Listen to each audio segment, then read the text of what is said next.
પોરબંદરના બાલા હનુમાનજી વંદના મહોત્સવના દિવ્ય આયોજન અંતર્ગત 2,51,000 જેટલા લાડુના બોક્સની પ્રસાદી સ્વયંસેવકો દ્વારા ભારે જહેમત બાદ બનાવવામાં આવી હતી।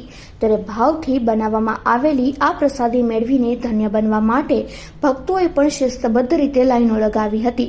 પોરબંદરના ઇતિહાસમાં પ્રથમ શહેરના સુદામા ચોક ખાતેથી માણેક ચોક થઈ શીતલા ચોક સુધી અંદાજે 2 કિલોમીટર જેટલી વિશાળ કદની લાંબી લાઈન જોવા મળી હતી। બાલા હનુમાનજીના ભક્તોએ હનુમાનજીની પ્રસાદી મેળવીને ધન્ય બનવા માટે આ લાઈન લગાવી હતી। કહેવાય છે કે ભગવાનની પ્રસાદી મેળવીને ભક્ત ધન્ય થઈ જાય છે।